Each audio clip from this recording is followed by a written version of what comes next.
Each of us has our own unique background and story of how we became a part of Chiefs Kingdom. Our reach is far and wide with fans all over the world cheering on our Kansas City Chiefs. Everyone donning the red and gold has figuratively signed that mutual agreement and come together for one common purpose. For 76,000 of us at a time to descend upon Arrowhead, man our stations, let out our loudest battle cry to the tune of 142.2 decibels, and make that stadium rock until our opponents beg for mercy. We are unrelenting in our pride for this city, these players, and this team. This is the show for the allies, Arrowhead Allies.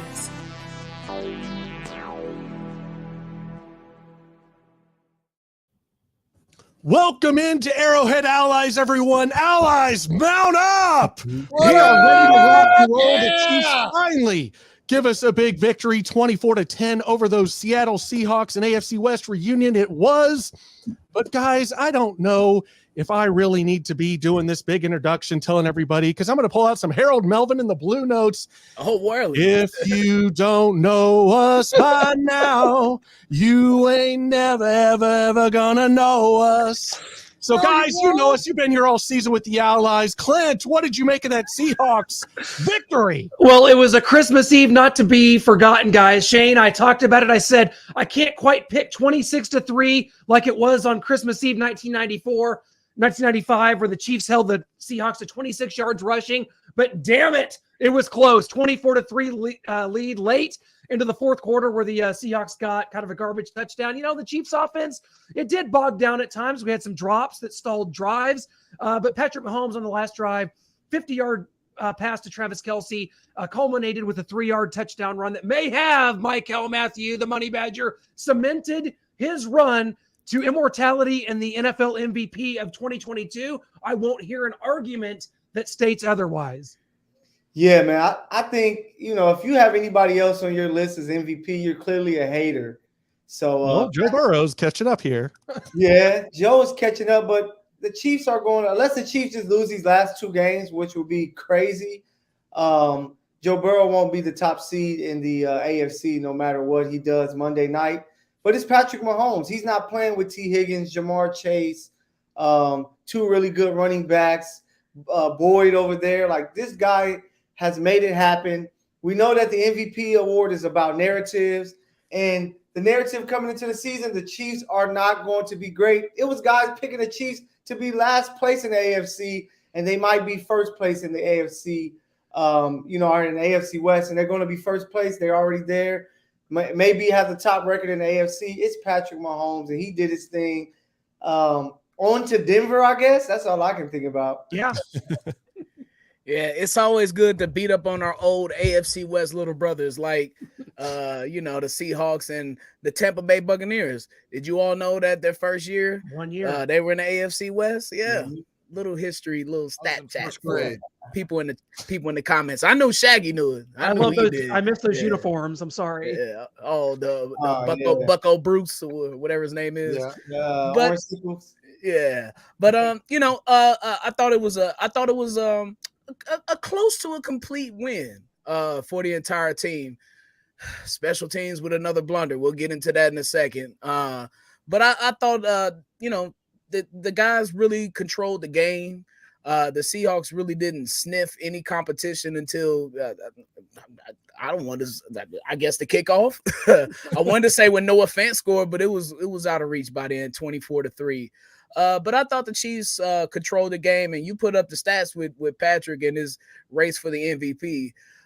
It's not sewn up yet. All Patrick, like, if Patrick doesn't, he just doesn't need to be an abomination these last two games. Just, maybe a 250-yard, 2-touchdown, no interception performance.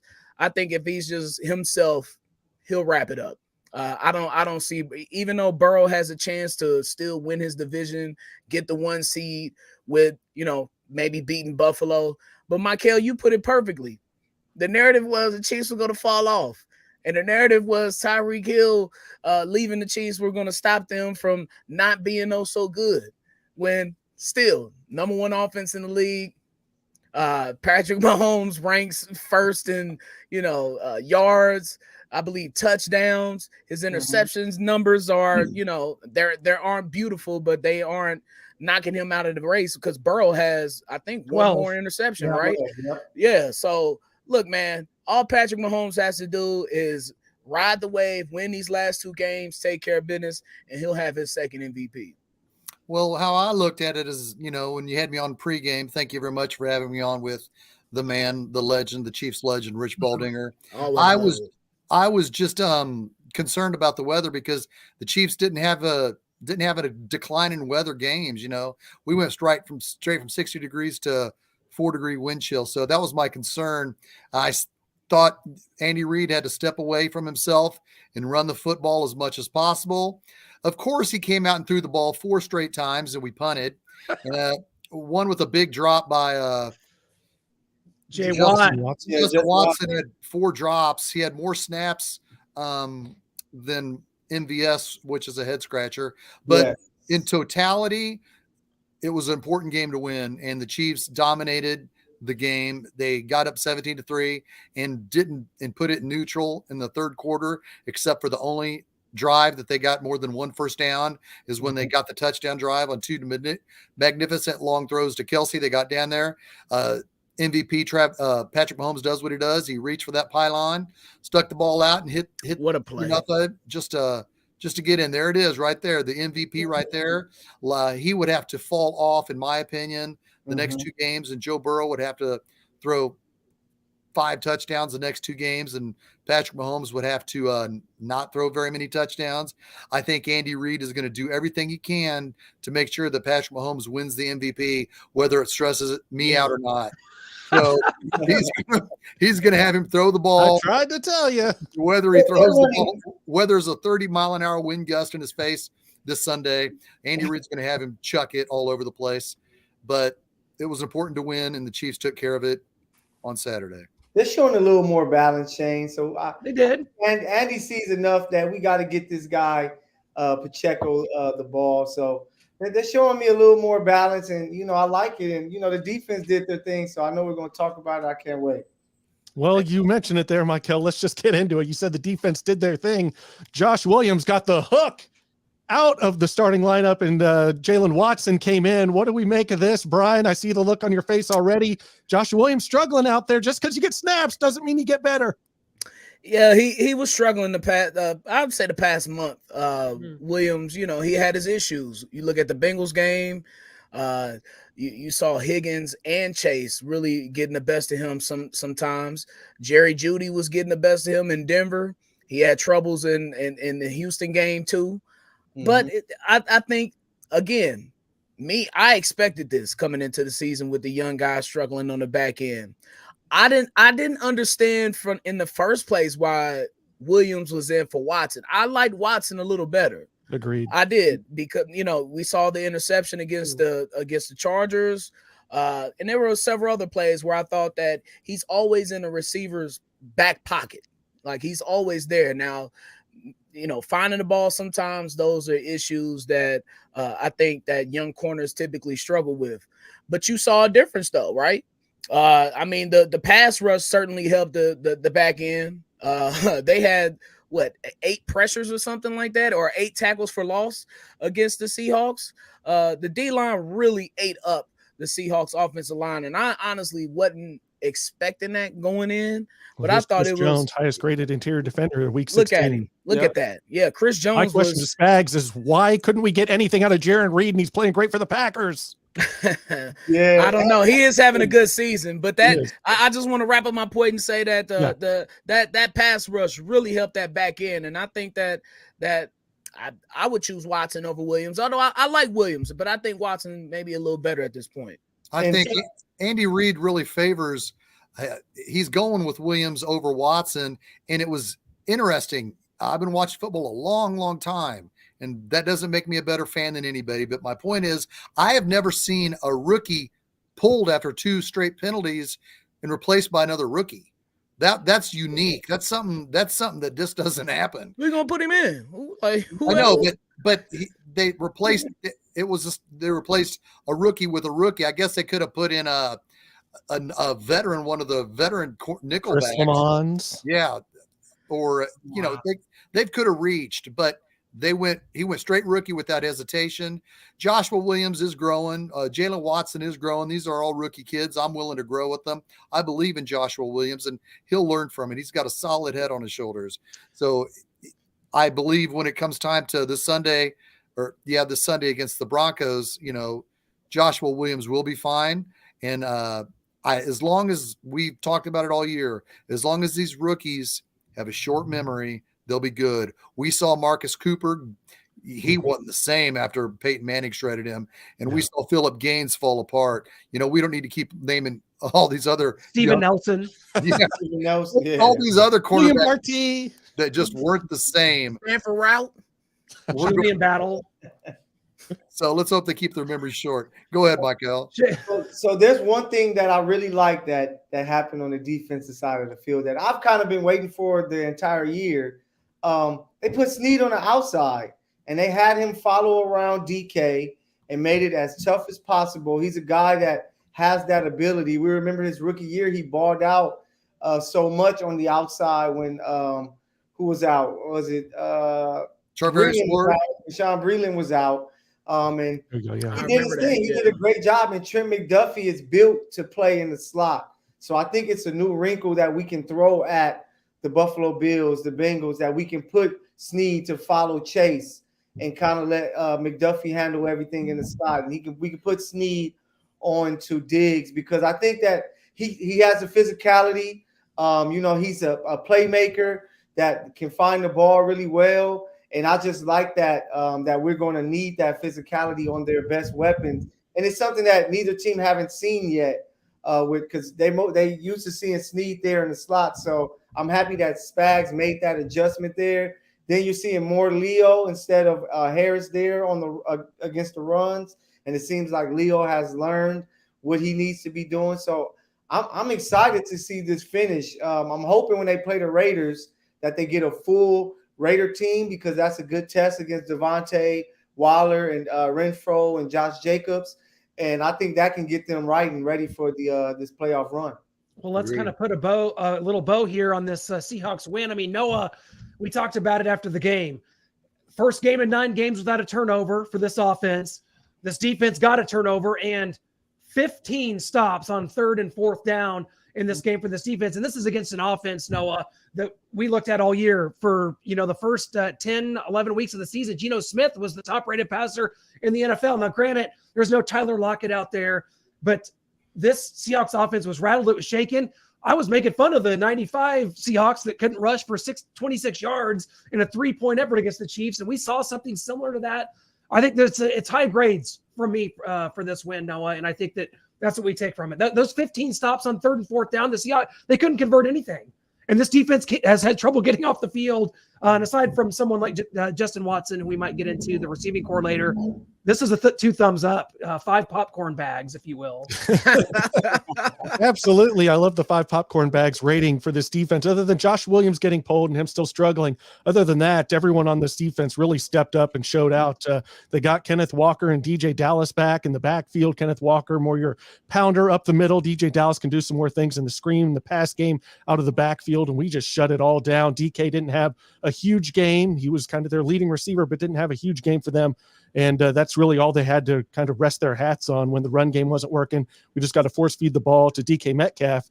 And whether it was McDuffie or Snead or Jalen Watson, we had him just tied up. So, yeah, huge, just kind of tip of the cap to the defense there. And as we go into the playoff picture here, we see the teams that are still kind of in the hunt. The Raiders still down there 6-9. Their hopes and prayers are still alive. But it looks like it is going to be these teams, whether it's the Dolphins and Chargers at the back end. The Chargers are officially in after dismantling the Colts, who just seem lost. And then you've got the Ravens, and it seems like the Jags are going to take care of business. The Titans are falling on hard times. And then at the top, you've got that Bengals-Bills matchup on Monday night, and that's going to tell the story of a lot of this. And that's why I think Joe Burrow's still maybe in this. If Mahomes has a pedestrian game of 1 touchdown, that could be, I know he just had his kind of MVP moment diving and on that touchdown run and touching the pylon there. But if Joe Burrow comes out 4 or 5 touchdowns, lights it up, beats the Bills, that could be his MVP moment to get even closer in this race. So there's a lot to keep an eye on here, and the NFC side is just puke. I can't even talk about it. It's disgusting. Yeah. I think these playoffs are going to be so intriguing on both sides. Mhm. I don't think Washington gets in. I'm hoping the Green Bay is coming. Man. They look good. All right. I think Green Bay is really starting to get it together. Aaron Rodgers, just don't count that man out. I would love to see Carolina win that division, though. I would like to see them in the playoffs. I think they are extremely feisty, especially on like defense. And you can run for 300 yards. Yeah. And look, they got it by the pound too. So I think you smirk at the NFC. I think it's some good look. Like, okay, look, let's say Carolina gets that 4 seed. So that means that Dallas would go to Carolina, really, or maybe Philly. If they, I don't think that would happen. But I'm just excited about the great quarterback play I get to watch in the NFC. Whether it's Taylor Heineke, Daniel Jones, Sam Darnold, Kirk Cousins, I'm just Brock Purdy. I'm just lit up, man. Give it to me. Give it all. So you wouldn't want to see the Lions at the Vikings. No, you wouldn't want to see that. Why? those games have been exciting. Hey, honestly, I think we probably most likely Brady's gonna find a way to get in there, right? To be that 4th seed, winning that division. If Green Bay can sneak in, that means they're gonna have to beat Minnesota this week at 125, Pacific time. They're gonna be a tough out, man, because it's like the defense is starting to pick up. They're causing turnovers. That offense is looking really nice, good enough. They can run the ball with A.J. Dillon, Aaron Jones. Christian Watson is looking like a weapon. They got Romeo Doubs back. Man, Green Bay can be one of those sneaky teams that can get in. If they take care of business Sunday, most likely they'll match up with the Niners in the first round. If you're the Niners, man, I don't know if you want to see Aaron Rodgers coming into his hometown with an attitude of like, hey, if we lose, hey, we weren't supposed to be here anyway. Like, the NFC is going to be very intriguing because, honestly, even though the Eagles are balling and doing what they're doing, I still don't know if I can just say they're going to the Super Bowl, So it's going to be very exciting over there. Wake me up in February and tell me who's in the Super Bowl for the NFC. Go. Tell me their representative. Look, man, so the playoffs, if you really pay attention to football and how the refs call the game, the playoffs is like a completely different game. So for me, when I watch football and I watch the playoffs, I'm not specifically watching the quarterbacks. I'm watching the defense. Mm-hmm. I'm watching the linebackers fly around. I'm looking to see what schemes are they coming up with? What, like, are they getting it to 3rd and shorts? Are they staying in 3rd and longs? It's just, I don't know, man. It's just I'm more into the strategy and seeing how the defense work and that type of thing. And you're just all depressed about maybe seeing Carson Wentz in the playoffs.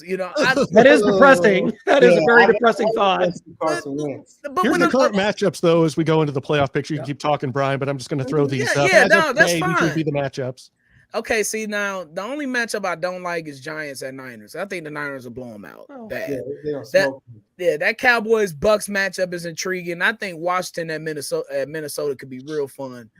AFC just speaks for itself. Yes. What, Justin Jefferson, Terry McLaurin? What? No, come on now. I'm good. Okay, whatever. Look.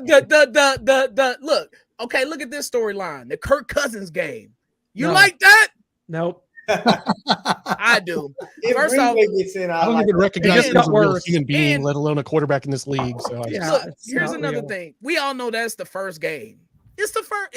That will be the noon Saturday game. Right. Okay. So it's an appetizer. Look at it like that. Yeah. Look at these matchups on the AFC side versus that puke NFC side. Man, look, we gotta let the NFC play out. Green Bay could get in. Detroit could get in. Either one of those two get in. I'm gonna love it. I am so glad on the AFC side. I'm so glad Jacksonville is in instead of Tennessee. I love to see them in the playoffs. Well, there's still 2 games to decide what happens with the AFC. I don't think Miami's getting in. I don't. I think that 2 of the Titanic. They never. Who gets in? Are we Patriots? Is that a Patriots? No, we'll let us see the Jets in there. Yes, I like the Jets. If Matt White stays healthy, I think he's a he's a good, solid quarterback with that defense. I think the Jets are going to get that final Steelers. spot. Get the Steelers back in like God, no, keep them. No, Steelers, keep the Steelers out. I look, and I like what the Steelers are doing, but I don't. I think that was one of the last teams you want to see in the playoffs. I honestly do. Really, like if the Chiefs are the 2 seed, you literally don't want to see them. Or, I don't want to see the Steelers. Intriguing. I just think that I would pay every dollar in my bank account right now for the Steelers. Every dollar. Let's do it again. Yeah. No, I'd rather see the Ravens than the Steelers. But go with that. It's because Mike Tomlin has that defense going. Do you see the way the defense is playing? TJ Watt is healthy. Yeah, exactly. Yeah. They to me, they got supreme athletes on every level. They got Minkah Fitzpatrick is a guy that's out of this world. I think he's him and Derwin James are the 2 best safeties in the league, in my opinion. Tomlin got them boys going on defense, and they've just been able to figure it out on offense. That's how they jumped back into this thing. The Steelers were like almost where the Texans are. Like they were in that lower plethora of AFC teams middle of the season. Yeah, they done got it going, bro. Well, they had to develop their quarterback too, and there's always those growing pains with a rookie quarterback. And when your backup's Mitchell Trubisky, it was no wonder that they look so bad. But I think it's going to be the Jets. I think the Jets are going to get that last spot. It's too bad because, I was pulling for Tua. He's a good kid, but I don't know why they can never recognize when he has a concussion. We saw it week 3 when the Bills came to town. It was like nobody knew we had a concussion until after the game. And then all of a sudden, why did Tua throw 3 interceptions in the fourth quarter trying to hit Tyreek Hill? Oh, the next day we find out, he's in concussion protocol. Either their athletic staff needs to be fired or Tua's not getting the point across that, hey, my bell's rung. What do you think, Clint? Man, Yeah, well, Brian, I'll kick it right back to you. But I think that there's something amiss here, and maybe there's been mishandlings by this training staff throughout this. Maybe there's been poor communication. Maybe Tua is trying to hide kind of what's really going on. It's like, I hate to liken this to like WWE, man, but like Stone Cold Steve Austin hurt his neck, man. His spot was on the line. He was the Rock's moving up. Triple H is moving up. The NFL, these jobs are pretty good if you can get them, right? So, I think there's something amiss here. We noted that way back early in the season, and then he went into the next game and had got his head bounced off the turf again. So maybe this is over precautionary. Maybe we're talking about Brian shutting this player down for the season and just trying to press the reset button here for a career. Man, look, I think Tua is a sacrificial lamb. And I don't mean that in some conspiracy theory way. I don't. You have Larry Johnson on the show. We'll get into that. It'll make sense. That's next week. Like, my point, they're lying. Okay? Look, Tua's not that good of a quarterback. I told y'all this a month ago when Thanksgiving was coming, that when after Thanksgiving, it's going to be a different game for the Dolphins. All that cute stuff that worked in the nice weather and how it was beautiful, it's going to stop when we get towards the playoffs. And that's exactly what's happened. They stopped it right in their tracks, okay?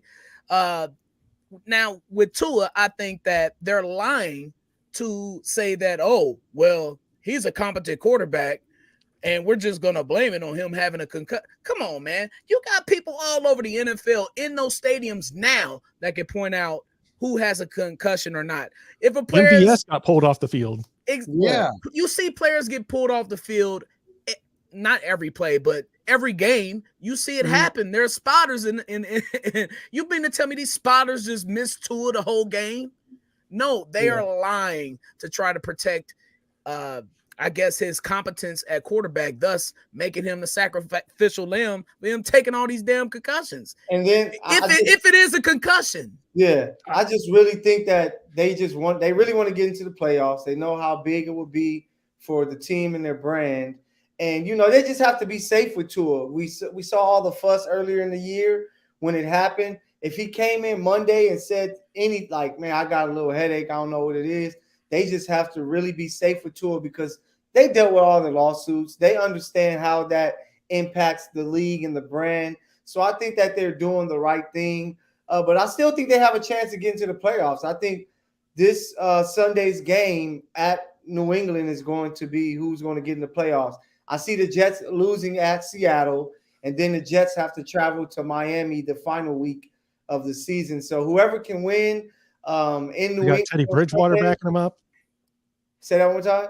They have Teddy Bridgewater backing them up. Yeah, I think he can do enough to win, a game or two. Especially if they win this one, I think they have a huge advantage, especially if the Jets lose to Seattle. But I think you have to be as safe as possible. They don't want to deal with a lawsuit. If Tua's going to be their quarterback, Miami is like, hey, it looks like we're not going to win the Super Bowl. Those teams at the top are too tough. Let's take him out of there, get him right, and see what we can do for next year. And let's see if some Teddy magic can happen and go from there. So I think the Dolphins are doing the right thing. Well, man, look, we saw this earlier in the season. Aaron Rodgers, remember, with his thumb. Allegedly, his thumb was injured because he was having a terrible start to the season, and it just got better. And it like we never heard about it again after that. What else? There was another one. Russell Wilson, I think. They said something about him being hurt or affecting his throws or something. Yeah. They're lying. They've done, and we've seen this before. We've seen teams lie like this before. Somebody has a bad game. Oh, he's been playing with a fractured fingernail. Cole Hartman has some mysterious abdominal injury. Oh, here you go. Hey, that's real. Hey, but if you do remember, Brian, any given Sunday, that took place in Miami, so it'll be a lot of fishy stuff that goes on. Well, guys, we are coming off the Christmas holiday here in the holiday season. It's the season of giving, and I just got to say, my partner and my good friend of 2 decades here gave the Broncos a gift this week as Nathaniel Hackett, of course, has been fired this week. The Chiefs' upcoming opponent, Nathaniel Hackett, no longer here. And Noah, I'm just going to let you take this because what you did and what you've done for the Broncos, writing them, you did their job for them. Their PR staff can just fire themselves because Noah Groniger here, my good buddy, wrote their little statement here, and Noah, just please give this the justice it deserves. This is the statement the Broncos put out from their owner and CEO, Greg Penner, that just came on and bought the Denver Broncos. We selected Nathaniel Hackett as a desperate heave or ploy, if you will, to lure Aaron Rodgers here to Denver. When it was made clear that Aaron would not be leaving Green Bay, we clearly panicked and traded away our future in another desperate attempt for a franchise quarterback. Unfortunately, these disgusting displays of desperation have fallen short after years of putrid quarterback play from the likes of Paxton Lynch, Brock Osweiler, Trevor Siemian, Case Keenum, Joe Flacco, Drew Lock, Teddy Bridgewater, a.k.a. Teddy Two Gloves, and now Mr. Unlimited, Russell Wilson. This aging quarterback who has clearly lost his way and possibly lost his talent due to some sort of Space Jam Monstar situation, which we're still looking into, has set our franchise back at least a decade. This is quite possibly something that we will never recover from. But as Marv Levy once quoted from Sir Andrew Barton, "Fight on, my men. I am hurt, but I am not slain. I'll lay me down and bleed a while, and then I'll rise and fight again." Let us hope that we don't bleed out by the time we're ready to rise and fight again, but hope seems to be all that we have left. In closing, Broncos country, let's ride. Couldn't happen to a better bunch of people, guys. Man, right. Noah's been watching some NFL films with that Marv Levy quote. Yes, I love it. It's one of my favorites. Yeah. The fact that so many people believe that on social media was everybody thought it was true. I was like, I'm sorry, I've got to change and say, like, oh no, we're rewriting the statement. Sorry. Now it's hilarious. But what's crazy is I told a lot of people during like the offseason, I was just like, I just don't believe in Russell Wilson going there and making that team such a special team. I felt him going there. They did exactly what I thought they were going to go away from what made them even competitive the year before, which is running the ball like crazy and then playing really good defense. They came in and they were like, it's all on you.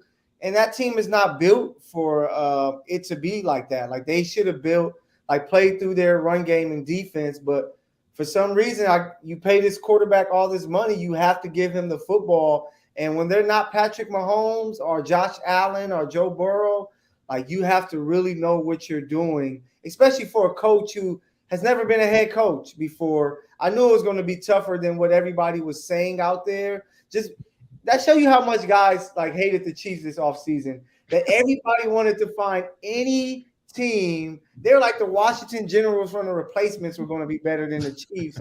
And it just didn't happen. And, it sucks for Russell Wilson, but hey, he's getting paid and he has Sierra. So he's always winning in my book. Yeah, I think Peter Schrager came out and picked Nathaniel Hackett before the season as his coach of the year. So that quite hasn't worked out, and I don't think he'll ever be a head coach again. He can get back into the offensive coordinator game, but I don't think Nathaniel Hackett is going to be a head coach again, at least not in the NFL. Shane, we got a question here for you from Terry Singleton. Do you all, if the Chiefs offense could play a complete game and the defense plays like it did this last Sunday, do you think the Chiefs would be hard to beat, almost impossible to beat if they play a complete game and like they did on the defensive side this last Sunday? Yes, I will say yes, of course. Danny Shelton took up 2 blocks, freeing up Chris Jones. I don't know if any of you saw the all-22 that Nick Jacobs put on Twitter today. Mm-hmm. Danny Shelton was a factor that really freed up Chris Jones. And if you could get Chris Jones one-on-one, he's going to win a lot of those matchups. So Danny Shelton, the big guy, he's huge. Just keep him in the middle as much as possible. I don't know how much of a snap count he was on, but he came in extensively in the second half freed up Chris Jones. So you want to see that. Offensively, we got to get Justin Watson off the field. In training camp, I said he's the replacement for Byron Pringle, a special teams guy that can make plays at wide receiver. He hasn't been. We miss Pringle now.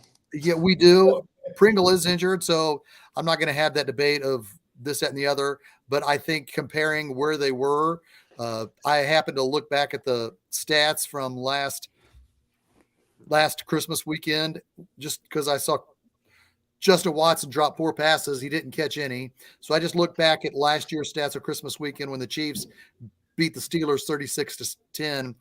Byron Pringle was our leading receiver with 6 receptions for 75 yards and 2 touchdowns. We haven't even seen close to that for Justin Watson.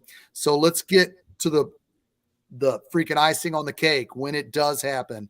That is Kadarius Toney and Baby Cheetah, McCole Hardman on the field at the same time. Something opposing defenses have not yet seen. That is going to be freaking money in the red zone. That is going to cause so much confusion the way Andy Reid likes to be deceptive.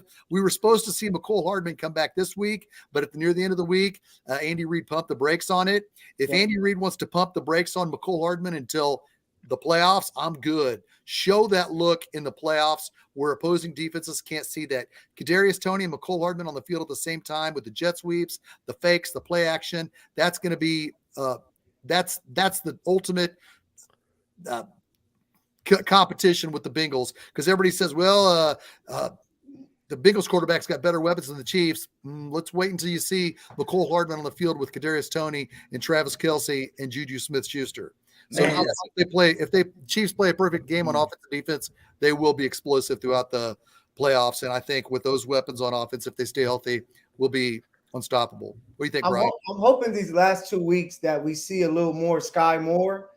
He had the 1 catch, and he made some moves that show you that he can do something. Mm-hmm. He just needs the opportunity. So I'm hoping that we can see a little bit more of Sky these last couple of weeks. And Shane, I couldn't believe you didn't mention a name who returned and was there making a presence, making some big time blocks. Blake Bell, man, the bulldozer is going to help. I'm telling you, it's going to be a big first down. We're going to get the tight end draw, our tight end dive, where he's going to go and get our tight end sneak. So I'm happy Blake Bell is back. The Chiefs, they're going in, like, hopefully they can stay healthy these last 2 weeks. But, man, I'm excited, especially if the defense can keep doing what they did this last week. Yeah, Danny Shelton, I think, is going to be a very important tool on those 3rd and shorts, 4th and shorts come playoff time. So, Nick Jacobs, that was a great job, great observation by him and you, Shaggy. But you hit on something that I think is a great idea concerning McCole Hardman. Just let him rest. Mm-hmm. Playoffs is what, 2 weeks away, 3 weeks away. Right. That almost gives them another month to rest up, those hamstrings, keep them fresh, rest up the abdomen, don't get the bubble guts, make sure you take care of your intestines or whatever's going on with McCole.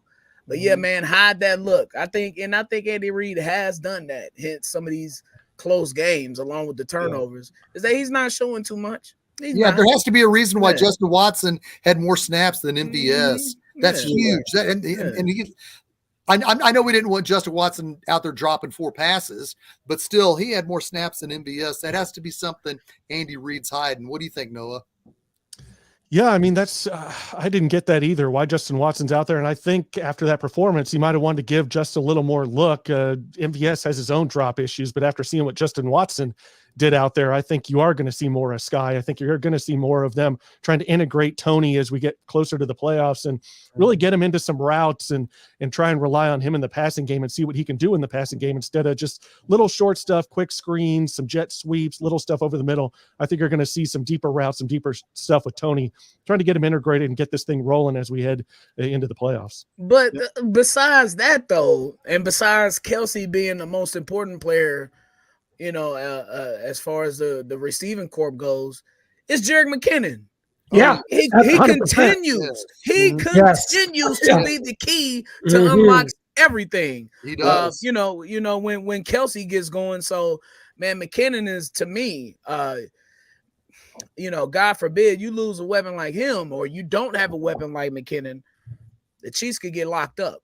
Yeah, just him and Pacheco, period. I think that they really figured out, like, this guy's going to run the ball because he's coming at you like, young Walter Payton and trying to go crazy and run you over. And then you have McKinney come in and he can do everything within the route tree for a running back.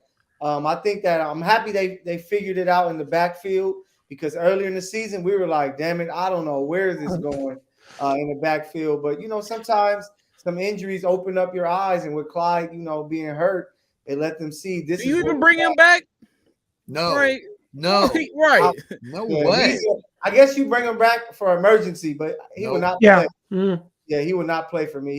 He'll take the Ronald Jones snaps, but other than that, I wouldn't play him. Ronald Jones has had 1 snap each the last 2 games. Poor guy.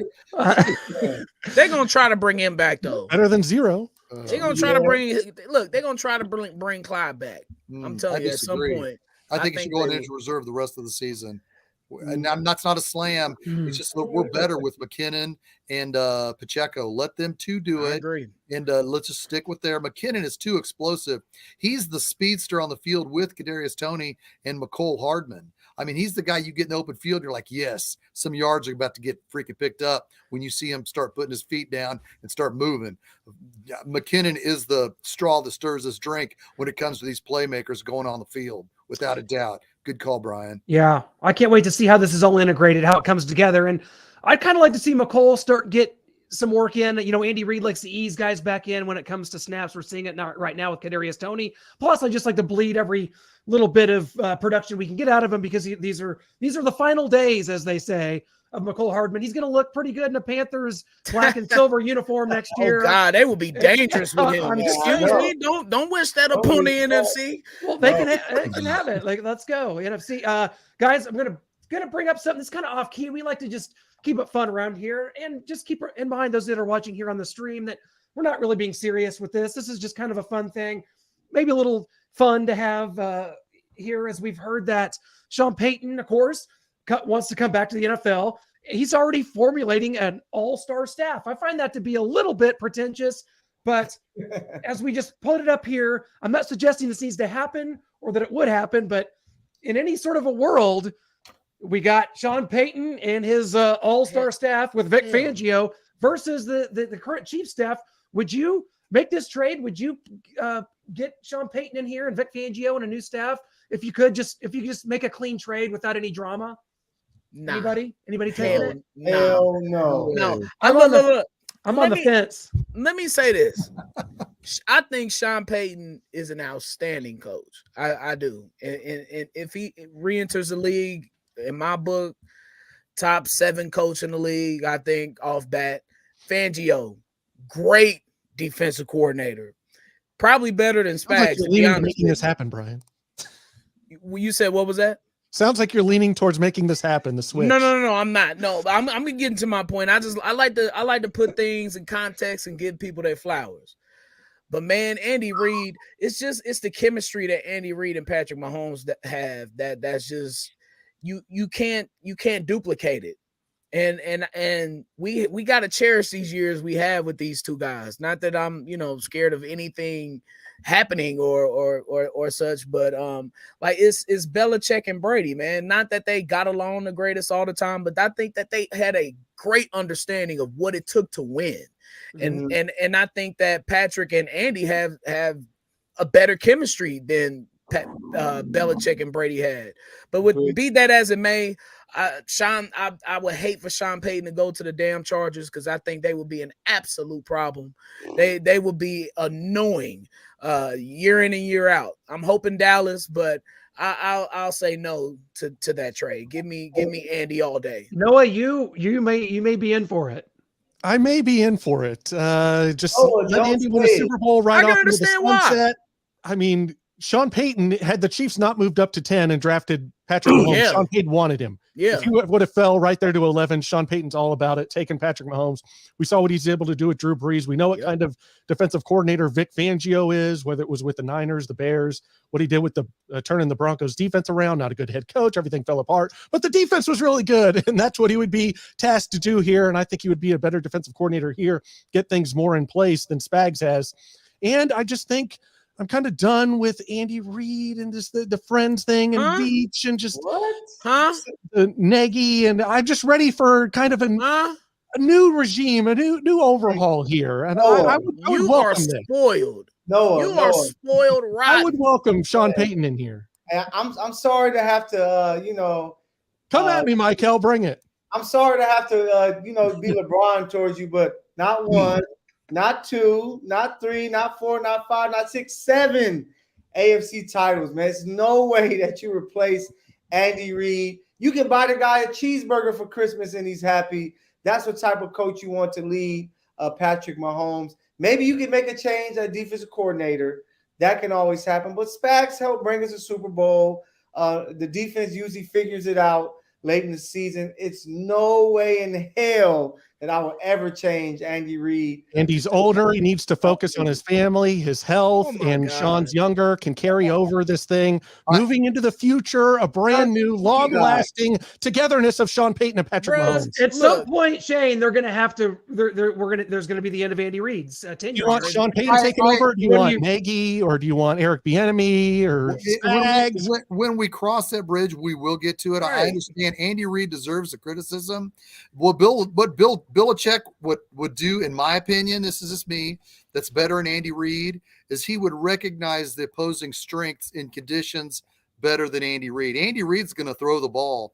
How many times did Belichick have Tom Brady give it to LeGarrette Blount over and over and over and over, or Corey Dillon over and over? You know why? Because he knew if they ran the football, they were going to win. He didn't need to do it. Andy Reid is going to be your quarterback's best friend.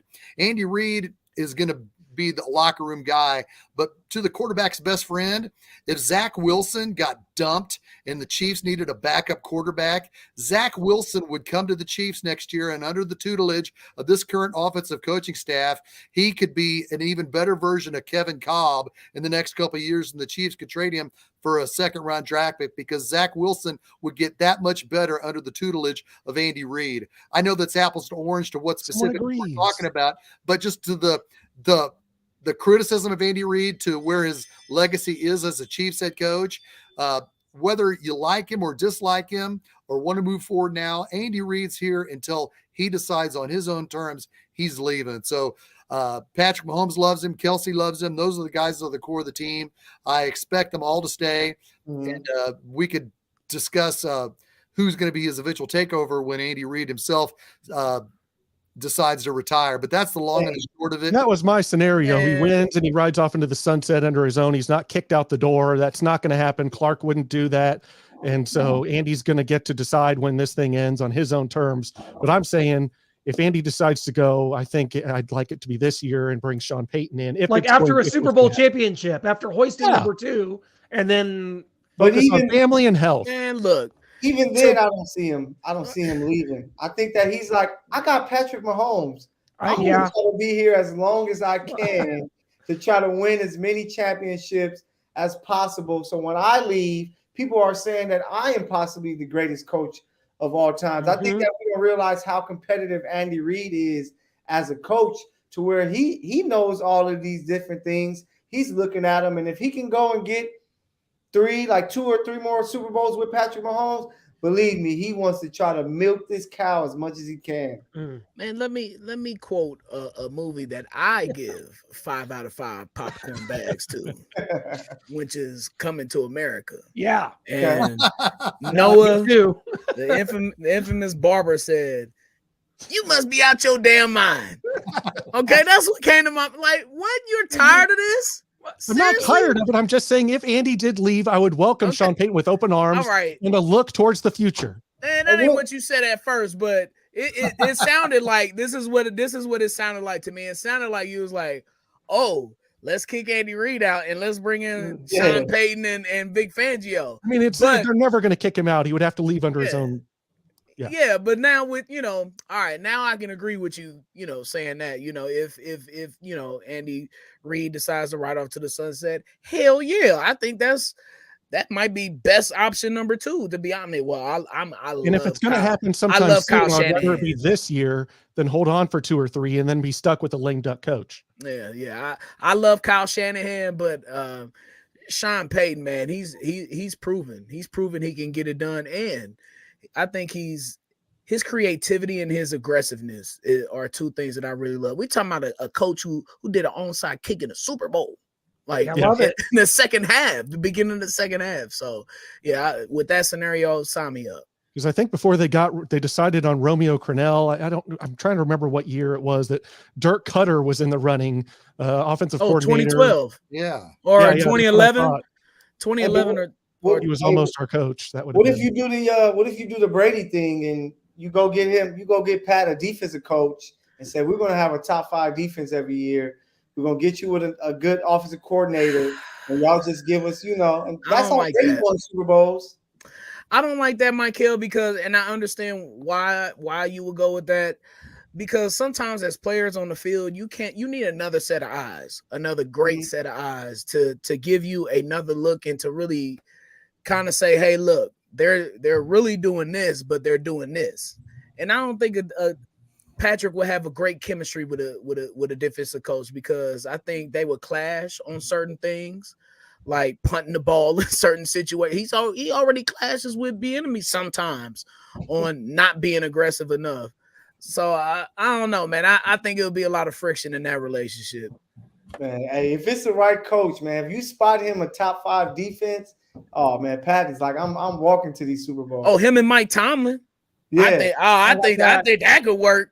Oh, most certainly. That would be the greatest gift given, other than Mike Tomlin. I love Mike Tomlin. Yeah. Another question from Terry Singleton: do you all think they offer Juju a 2 or 3 year contract? Absolutely. Yes. Yeah. They do, but how much though? That's like I think their offer, but I think Juju has proven his worth for the most part. I would like to see a little more juice being squeezed out of the orange. I don't know, man. It would be interesting to see what this offense looks like without him as well. We've seen it a couple times, but I think Juju plays an important part in this year's offense as far as getting guys open and really being an extra blocker too on a lot of great plays. Like Jerick McKinnon mentioned him when Juju told him, "Look, I got you, bro. I got you on the block." I think that's a very underrated part of his game that not many recognize. Yep, I agree. Yep. Up for it. The Chiefs are going to have a lot of salary cap room here in 2023, guys. Buddy. And you're going to need bodies. Yeah, the bodies at the receiver position are going to be somewhat limited when you think about potential losses and what they're going to incur. And the receiver market in and of itself, do you want to let Juju go and then go try to get someone else and start all over at the – I mean, I don't know how the Chiefs are ever going to find a number 1 receiver again in the foreseeable future, because they're cranking them out in college. Yeah. Well, how are you going to get one? He's cranking them out. Picking number to save his life. Picking number 30 every year. Picking. Look, get that there, man. Look, They're there, man. I'm telling you. Just Well, They're there. Brett won't take them. He'll take just Nicole Hardman and Sky Moore, unfortunately. He's taken 2, and do we have a number 1 receiver out of those 2? Look, No. the We number have a one number 2 receiver out of those 2. Guy's a rookie. we talked about this in the preseason. The number 1 receiver on his team is Travis Kelce. Yeah. He's also my age, guys. Let's just call a spade a spade here. Yeah. Hey, Okay, he he's might not play that till old. He might play till he's 40, so you never know. But then you got to develop guys. Sky Moore still, he's going to get a full off season. We're going You to got see Tony next to year. develop, and yeah. Yep, Tony's there. So guys can develop, and no one in the right mind thought Tyreek Hill was going to be a number 1 receiver. Right. Which is why I never wanted to get him to go, because we sort of lucked into that situation. You got a guy that was a running back in college that came in. Who would have known that he had the ball skills and the route running ability and the ability to out jump defenders like Tyreek Hill did? He was, fell into our hands. So Shane, Tyreek was a 5th. Yeah. How do you Coaching. manufacture another number 1 receiver when you're picking 28 through 32nd every year? You don't have a lot of money to spend in the cap space. And we know what the receiver market has done the last couple of years. It's like the housing market. It's out of control. Shane, how do you ever get another number 1 receiver unless it just becomes Sky Moore or Kadarius Rehire Toney? John Dorsey. It's not going to be it. I trust the scouting department. I trust him to pick the guy. That's why we're here to debate it. I think that the system allows the receivers to play, to grow and learn. Andy Reid doesn't play rookies.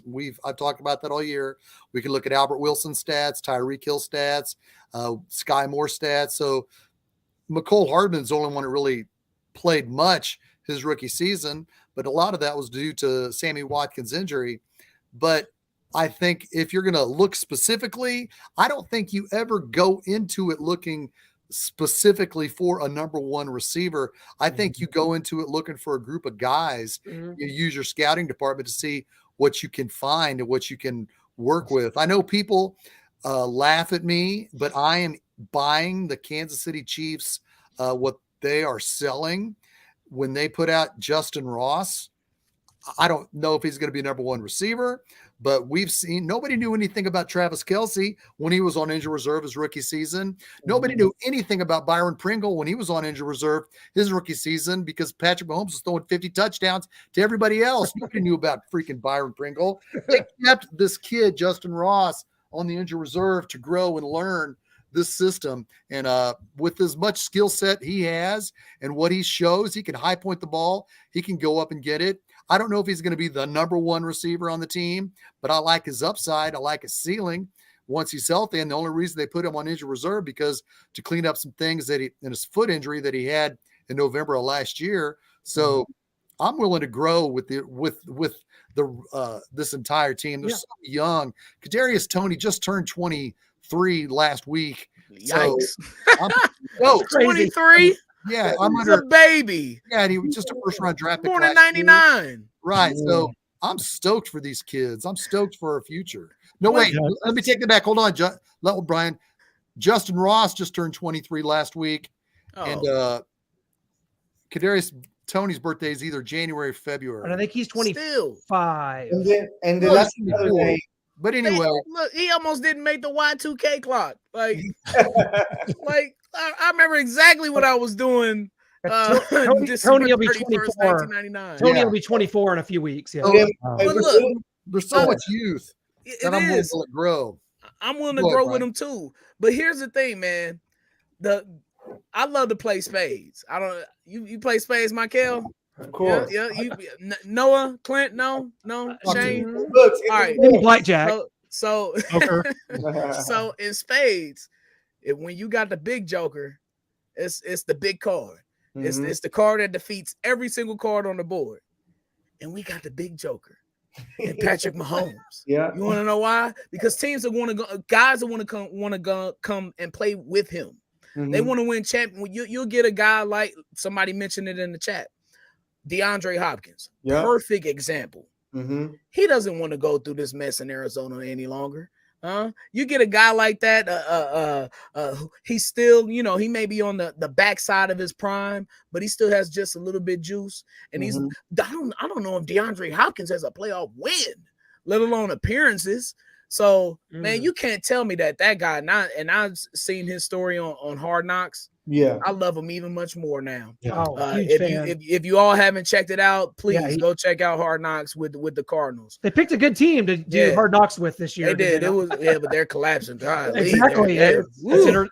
Are you not entertained? But a guy like DeAndre Hopkins or Jalen Ramsey, he's a corner, but just a guy of that caliber that they are going to want to play with Patrick Mahomes because they know he's all about winning. B is going to be strictly all about team, and they just want to win championships. Yep. Yeah. I'm going to go to the comments here real quick. We've got one, Sky Moore's dumpster juice. And you know how critical I am. I don't even agree with that. That's too far. That is way too far. Not on offense, though. Yeah. We saw the Chargers game, the big time catches he made. It's just about getting the targets and getting the opportunities. Like I said, this season, he's going to be able to take a lot from it. Then you're going to have the off season where he's going to get a lot of work with Pat. Man, I think Sky Moore is going to be a nice player for the Chiefs for the next few years. Yeah, hope to see. Yeah, we can hope. Coming up. Yeah, snaps doesn't always mean. People said when McCole Hardman gets more snaps, he's going to break out and be our number one wide receiver. But should the Chiefs try to get Michael Mayer? He got a 3 touchdown game against the Niners. Yeah, 1 yard jet sweep that Noah might have been able to score on. Oh, but we couldn't do it against the Titans. Hey, you got to think about this. McCole Hardman was never a number one guy, not even in college. Sky in college for a few years was that guy. So he knows that feeling to beating a number one. So if you give him time to develop, we might see something more from him. But McCole was always a guy that was just a speedster that you're going to add. I don't think the Chiefs ever saw him being a number one receiver anyway. If you remember, Michael, they were trying to replace Tyreek Hill in that draft. Because of the speed. Triggered. That was Kelsey. I triggered myself with that. I cannot wait until McCole Hardman comes back and has 2 touchdowns in this playoff game. Dude, I can't wait. Dude's got a pregnant wife, girlfriend at home. I think he's enjoying this life, man. He's enjoying this life. He's playing on his professional video game league. He might have trying to be taking you on, Ryan, and some Madden streams. I don't know. Man, I'll be ready for that. He might have an alias, and you'd probably be able to stop him. I'm going to guess. I'm gonna send him a DM right now, McCole, and say, "Hey, when you come back, your first touchdown, I need you to put on your gloves. Hi, Noah." So he can let him know that he hears him. If he's got to score a touchdown, then I'll never see it, Michael. He's one of the best people, kindest he's a good guy. I've ever met in my life. I have to say I hate that I have to be so critical, but it's true. Guys, Broncos week, it's coming up. It's time to start getting some predictions out because there is a beaten and wounded bunch of Denver Broncos coming in here fresh off of a lovely little Christmas Day 51-14 loss to the LA Rams and Baker Mayfield. And the Chiefs have won now, guys, 14 straight over the Denver Broncos, looking to make it 15. This is unbelievable. I never thought in my life, thinking back to the 90s and the days of John Elway and Terrell Davis and easy Ed McCaffrey, that we'd ever be in a position like this, just dominating this bunch. And now they fired their coach. And I'm going to be the first to say it. I said it on Twitter this week. We've been pretty, patient, and, Chiefs get by the Broncos the first time and the Texans go to overtime. Okay. Seahawks 24-10 Sunday, noon, New Year's Day. This needs to be a party time at Arrowhead Stadium, likes of which we haven't seen all season long. And I'm holding the Chiefs to this. This needs to be a major definitive victory for this team, guys. No, I'm not just funny. Get the win, man. Just get a nice 2-possession win. Fine. I mean, yes. Just get through the 41-14, or I'm getting the pitchfork and torches out. Did you guys see what this outfit's running out there right now? They're coming to Arrowhead Stadium here. This Chiefs team has yet to score 30 points at home yet this year, guys. It needs to happen Sunday. I need to see Shane, last year, Steelers. This is chess, not checkers, Clint. Can we get this thing rolling heading into the playoffs, or are we just going to keep stumbling with the offense? Who's stumbling? The biggest game of the week for the Chiefs is Monday night. That's right. What matters. No matter what they do, they just have to beat Denver, and you take care of business. I think that they win 27-13. They take care of business. It's a game that they're in control of the entire game. Denver may go in and get a Michael, I want to know why you and Brian have tried to keep fans at Arrowhead Stadium for standing and celebrating throughout an entire game. You guys don't want it. You guys don't want it. You're not up for it. We try to win the Super Bowl. It's the NFL, and we just got to enjoy this. It's 9-6, maybe. Well, I mean, yeah, sure. Denver just lost 51-14 to the Baker Mayfield-led Rams, but so that's what you want. So Clinton Noah. So you want to be the Rams who are 4-10 and blow and be cute and blow out the Broncos on Christmas Day. What they do? Guess what? Been very calm and inviting and patient. Shane, you've seen it. We know what these games are like. I remember the Denver Broncos coming to town in 1992 in December, last week of the regular season, and my uncle said, either we're going to lose by 1 point or we're going to beat their ass. And it was 42-20, 41-20, something right in there. And I just think that this is a good time to make a statement for this team, for this offense. The team's coming together. You just gave up just 10 points to the Seattle Seahawks. Denver coming up, firing their coach. They're a mess. They're fighting each other on the field. And you just got to say, let's just go out there and win by 7 this week. No, I'm look, man. How many wins did the Chiefs get for that victory against the Broncos in 92? How many did they get? Well, it was worth more than one because I think it knocked Denver out of the playoffs. I think it knocked Denver out of the playoffs, Shane. How many wins did the Rams get on Christmas for beating the hell out of the Broncos? It was worth one. It was worth more than one. Win. They meant, depending on this is not the BCS. Like you don't get extra points for beating the crap out of people or whatever. I mean, look, it's not that you're rolling and you're firing on all cylinders and everything is clicking and everyone's engaged. Stay on stealth mode. Yeah. Nobody's really I mean, people might be picking the Chiefs overall to win the Super Bowl, but stay in stealth mode. Stay low key. So this is chess, not you checkers. Have to turn that switch. You haven't turned it because you've been in stealth mode, and then you can't turn the switch. Come on, man. You don't think I don't know how to turn it. He's been Patrick Mahomes gonna be the MVP. He's been doing this all year. Not if we beat the Broncos 10-9 like you want. But it's not what I want. It's what I think is gonna happen. I mean, now they could blow out the Broncos. It's all there for it. We can see it. Yeah. But what I am trying to say is get the dub. I have a little more expectation, I guess, just based on the circumstances. I'm not saying that this is the end of the road if this is a 7-point game or something. But you don't want to peak now. Yeah, they're just going to keep it very vanilla. Like if you look at the playoffs, there's not many more games. Look at the Seahawks game. The Chiefs didn't show much in the Seahawks game. It was like the most basic football that you can because you don't care about Denver. You care about Cincinnati and Buffalo. And if you showing them special sets, like you come out with McCole and Tony out there on the field, you're giving away anything that you have stashed that might give you advantage versus these teams that have beaten you the last couple games. So maybe that's not giving the opposing team enough respect because you've got to show up and win these two to get the 1 seed here. I don't expect special sets. I expect execution and in situational times and short yardage and 3rd and 5s, 3rd and 4s, 3rd and 3s to be able to come up with an answer to get that. And in situational football, we tend to struggle in these short yardage and 3rd downs. I mean, we got to get better at this. I understand what everybody's saying. And I know what Clint's looking for, and I know what Brian and Mikkel are talking about. I think the only way that we should be concerned with the Chiefs this Sunday is if there's 10 minutes left in the game and we don't know who's going to win.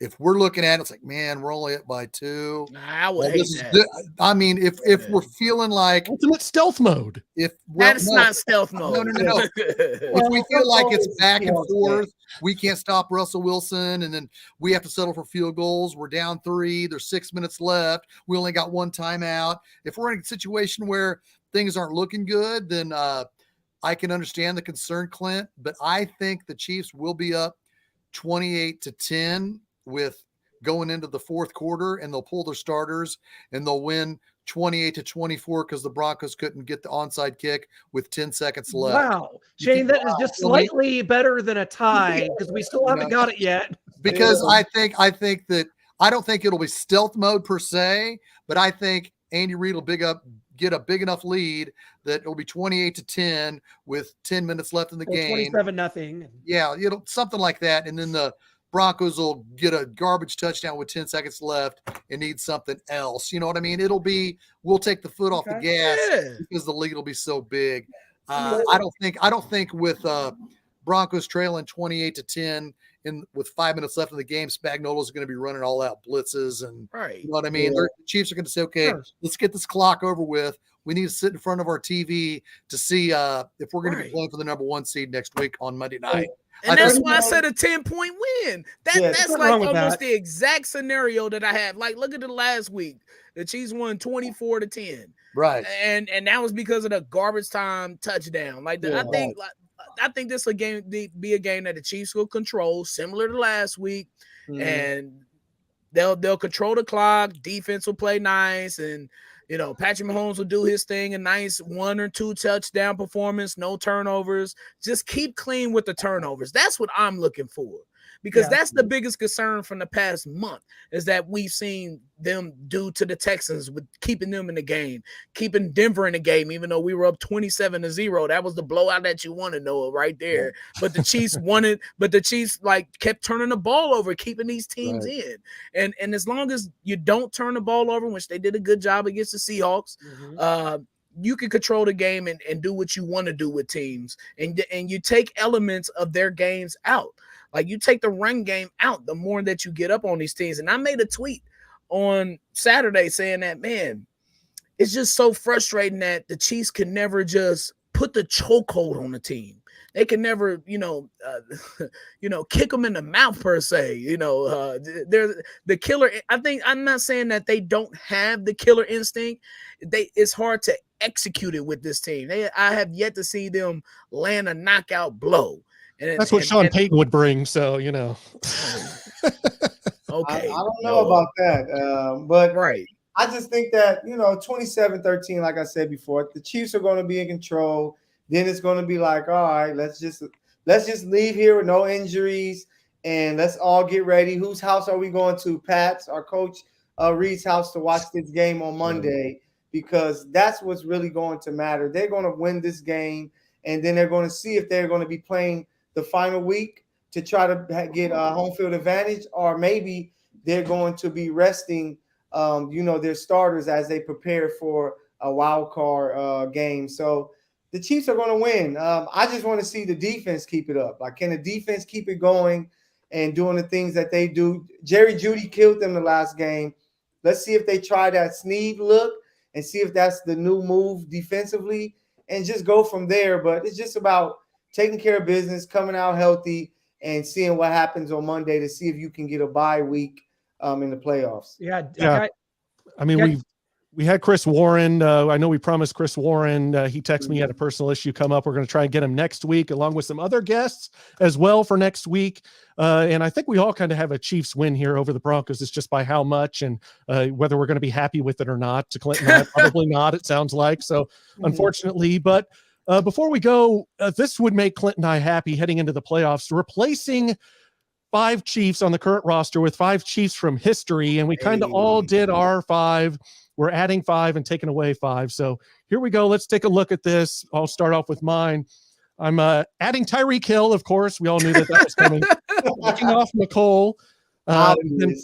Adding Derek Thomas, taking off Frank Clark. And I knew everyone was going to go with Rofe over OBJ, Orlando Brown. So I went Schwartz over Wiley. OBJ did make a Pro Bowl, his 4th Pro Bowl. So there you go. I've got Dale Carter over Joshua Williams, get him off this team, and Jared Allen, take away George Karlaftis. So I got DT and Jared Allen coming off the edges. Yeah, very similar here for me. And, I only picked MVS just because he was the guy that signed a 3-year deal in the offseason as sort of the, preconceived number 1 receiver. Not that that's necessarily what was expected, but just putting Tyreek in. And I knew somebody would probably put in Jamal Charles for our current running back situation. So I picked Priest Holmes. Love Priest, Rofe. I mean, just Dale Carter, Joshua Williams. And I have not been the biggest Eric Berry fan my whole life. Not that I'm not. I like Eric. I think he was a really good leader here for a lot of years and had 2 really good seasons. And I think it's we expected more when he was drafted. We expected Ed Reed, Troy Polamalu, and he wasn't that. So, and it's the same thing with McCole. We wanted DK Metcalf, and expectations weren't met. Now, Eric Berry in 2018, when it looks like he had was a murder suspect that had been discovered on the sidelines, just standing there looking like he was, rather be anywhere else. I don't like the way Eric's career ended. And I don't know that he does either because of he had this kind of weird injury and the training staff was sort of vague about it. And it was a weird deal, but I don't like the way it ended, him just getting massacred up and down the field by Rob Gronkowski. But you take Eric Berry 2016, put him in for Justin Reid. And I think you got something there. So Michael. No, yeah, I think Jamal Charles. I believe it's his birthday today too. So it is. Hey, happy birthday I love Jamal. To that guy, one of my favorite Chiefs of all times, especially on Madden. Brian boy, yes sir. Ooh, I used to do damage with Jamal. Yes sir. Man. So him over Pacheco, he'll just give us everything. He'll be Pacheco and McKinnon in one player. So having Jamal, then of course Justin Houston, a healthy Justin Houston, can help set the edge, and go after the quarterback. The reason why I said Willie Roaf was because we put OBJ at his natural position, the right tackle, and now we have a crazy. You have a very unhappy right tackle. As long as he does his job, and then Eric Berry, I think that you can play him all over the field as safety, and then I put T. Rich. I think that if you give us a fullback, him helping open holes for Jamal Charles. Then you can actually do the fullback dive and he can shimmy a little bit and catch the ball. Man, T. Rich will be amazing in this offense. So that's my 5 I will switch up with. Yeah, Brian, you got Kimball in that spot. I love it. Yeah. I mean, mine was similar thinking with Michael. Hall of Famer. No more, quarterback sneaks or, we'll get the job done on those 3rd and shorts and those 4th and shorts with nimble Kimball Anders. I thought I was really doing something with Rowe for OBJ, but allegedly not. But I think the other one that stands out for me is 2019 Matthew. I thought he was special that year, coming down the stretch, championship swagger. That year specifically, I thought he was a real special player for that defense and really making plays, making interceptions, making things easier for everybody else on the defense. And I think the Chiefs are missing that this year. I really do. So, I think that stands out. Yep. I got Kevin Ross for Trent McDuffie, Albert Lewis for Joshua Williams, of course, Willie Rowe for Orlando Brown Jr., Jamal Charles for Pacheco, and give me J.J. Burden. Wow. Shout out, 88. Yeah. What J.J. Burden could do in this freaking offense in his prime, baby. Love J.J. Move. On page. Then he went to the Falcons. Yep. Yeah. I did a fun one just myself here. I did. Noah ruined the current Chiefs with 5 past Chiefs players that he liked. I really like Casey Printer, so we're going to put him in for Patrick Mahomes. Arcal Truluck. Getting rid of Travis Kelce. Love Bobby Scipio and Sean LaChapelle. Thought they had a lot of potential. So we're getting rid of Juju and MVS. And then Arcal Truluck, the only sack we got in 2003 right before halftime in the playoffs against Peyton Manning. Arcal Truluck takes down Peyton Manning. Yeah. Unfortunately, that was the only defensive player in the entire game as the Colts would never punt. And so he's in for Frank Clark, and that is me ruining the current Chiefs. Just go put, let's see, put Tracy Simeon in for Nick Bolton or Marcus Patton. Put him in for Nick Bolton. Forget Tracy Simeon. What about Tracy Rogers, number 52? How about Tracy Snow? The mullet. Percy Snow. Or Percy Snow, my bad. Excuse me. Dino Hackett, put him in there. Appalachian State. Man, we have some fun here. You won't find a group of guys that know this game, know this team, know this history, and embrace these players quite like the 5 that you see right here. You guys know that. There's no other show out there that's got that. So we got a couple scores from the Broncos here as we bid farewell heading in here to New Year's, and happy 2023 to everybody. I think we got a couple scores already. The Chiefs haven't scored 30 at home all season, guys. It's going to happen on Sunday. I mean, back to 2016, it was Christmas night, and we had a hungry pig touchdown from Poe there, Dontari Poe. And I think the Chiefs win this game something like 30-14. And, maybe there's a little bit of a party. We can stand up and some streamers can go off, maybe shoot some fireworks off. And the show, the franchise can really zone in on the big offensive plays. And Patrick Mahomes, the next day, Skip and Shannon are like, Skip Bayless is like, I hate to say it, guys, but Patrick Mahomes won the MVP on Sunday. I'll never say that. Real quick. Who do you guys like, Bills or Bengals? Bengals. Bengals at home. I got the home team. Bengals. Yeah, Bengals I'll take the Bills because I need the Bengals to win. So okay, yeah. Good reason. I'm taking Cincinnati 34-31. Yeah. Okay. You know what? It's a new year. 2023. 2022 didn't start off great because I think that was the first game we played against the Bengals. A year to Am the I day. correct? Mhm. And so that was the first game in the regular season the Chiefs played. We lost. I think the Chiefs kick off 2023 with a big dub. Noah and Clint style. I'm going to go, and they score over 30 points. I'm going to go 34. Well, they'll get 3 field goals, 9. I'll give them a garbage time touchdown. 34-16. Take it. Chiefs get a big dub. I'll take it. I'll go party to that. 41-13. If it's a point less for the Chiefs or a point more for the Broncos, there's going to be hell to pay. 41-13. 28-24, like I said earlier.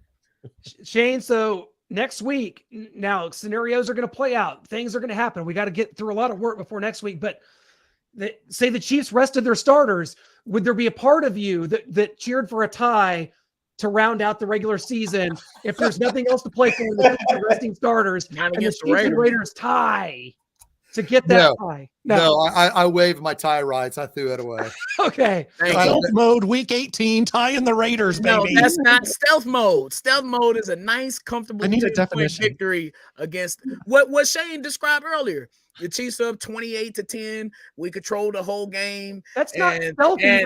That's lapses in play and in execution. That is, you know what stealth mode is? When you're not the number one game on Sunday Night Football with Chris Sims and all of them talking about you. Stealth mode is when they only do a little 30-second highlight of you on them, on NFL Network at night. They give the Chiefs a little 30-second package because it's not worth talking about Denver because you already know the Chiefs is going to get their 15th consecutive victory over them. And I love that. I pray and I hope we do. But that's stealth mode to me when you're not the hot topic. Let the Bengals and the Bills have all that nonsense. Yeah. Do the stealth mode and do what you need to do come playoff time. Yeah, Michael said it best. The biggest game for the Chiefs this weekend is Bengals and Bills, and he's absolutely right. That's a very good way to put it, and it makes it exciting coming down the stretch. We kind of made fun of the NFC and some things, but I love to see how playoff scenarios play out. We got this 7th team, 7th wild card team, 3rd wild card team, 7th playoff AFC team. Playoff scenarios.